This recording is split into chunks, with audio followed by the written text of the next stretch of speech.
At the microphone over there, Mr. Edelman. Welcome to America, Mr. Mandela. I'm Ken Edelman. Those of us who share your struggle for human rights and against apartheid have been somewhat disappointed by the models of human rights that you have held up since being released in jail. You've met over the last 6 months 3 times with Yasser Arafat, who you have praised. You have told Gaddafi that you share the view on, and applaud him on his record of human rights and his drive for freedom and peace around the world. And you have praised Fidel Castro as a leader of human rights and said that Cuba was one of the countries that's head and shoulders above all other countries in human rights, despite the fact that documents at the United Nations and elsewhere show that Cuba is one of the worst. I was just wondering, are these your models of leaders of human rights? And if so, would you want a Gaddafi or an Arafat or a Castro to be a future president of South Africa? One of the mistakes which some political analysts make is to think that their enemies should be our enemies.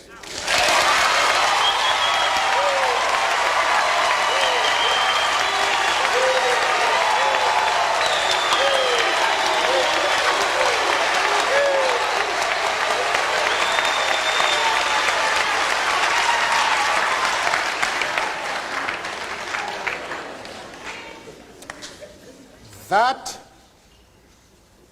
we can and we will never do. We have our own struggle which we are conducting. We are grateful to the world for supporting our struggle. But nevertheless, we are an independent organization with its own policy. And the attitude of every country towards, our attitude towards any country is determined by the attitude of that country to our struggle.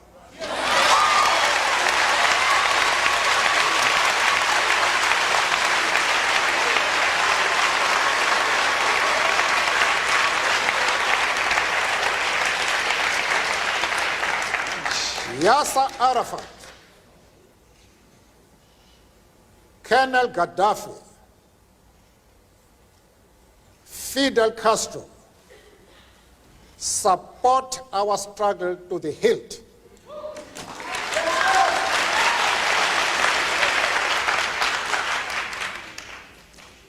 There is no reason whatsoever why we should have any hesitation about hailing their commitment to human rights as they are being demanded in South Africa.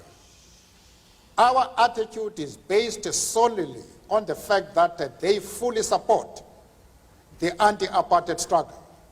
They do not support it only in rhetoric.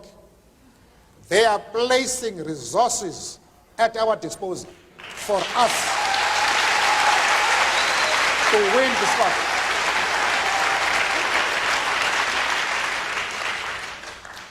That is the position.